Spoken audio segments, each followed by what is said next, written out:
Good day, I'm Tamara McHale and this is your JIS news for Monday, November 10.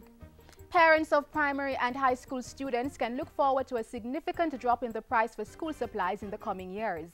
Technology State Minister Julian Robinson says the ministry's Tablets in Schools pilot project will eventually reduce textbook expenses. All the content in the textbooks will be loaded on the tablets. So the parents won't have to spend $20,000 or $30,000 buying the textbooks every year. They will have the textbooks online, and that is a significant saving for all of the parents as well.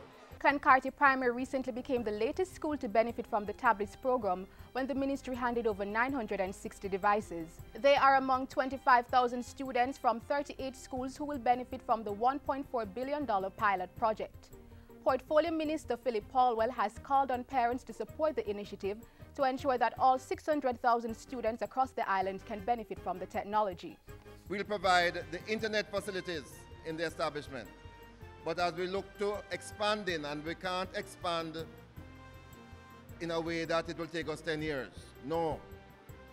Our pitney need the thing now. We need to have it in their hands as quickly as possible. Youth Minister Lisa Hanna says the recently launched Transitional Living Program for children in state care will give girls a sense of security as they enter adulthood. Under the project, 40 girls in state-run homes will participate in an exit readiness program upon reaching age 18.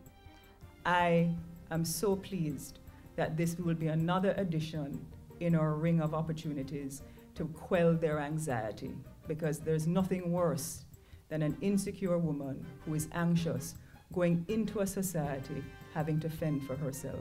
She gets into trouble. The program focuses on job and life skills, training and mentorship, and will be executed by the UWI Open Campus Caribbean Child Development Center in partnership with the Child Development Agency. The $1.3 million initiative is being funded through the United States Agency for International Development Grants Initiative. The Transport Authority is strengthening its monitoring and enforcement activities to increase discipline and order in public transportation. As part of this drive, the authority has added 61 newly trained route inspectors to its inspectorate division. Our organized transportation system is critical so that schools can operate.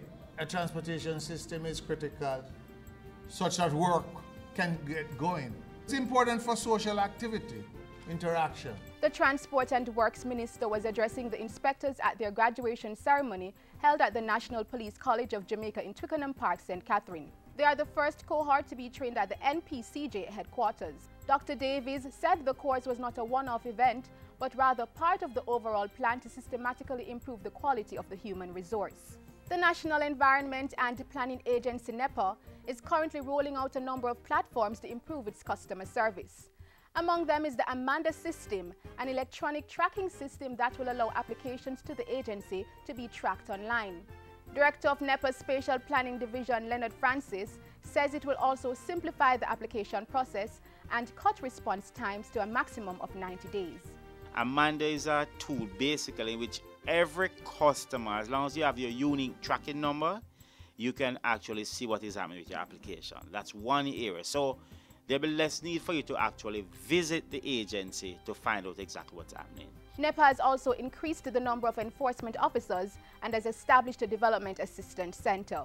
And finally, the National Land Agency, NLA, has been honored as a leader in public sector innovation and customer service by the US-based news and technology company Thomson Reuters. The NLA recently received Reuters' 2014 Public Sector Champions Award from among its more than 1,000 government customers worldwide. While speaking at a recent JIS think tank, Thomson Reuters Vice President Donald Peel said the NLA had become an example for others across the world to emulate. What's exciting is that as an information technology company, the innovation that's developed here in Jamaica is something that we can then incorporate in our platform and take around the world.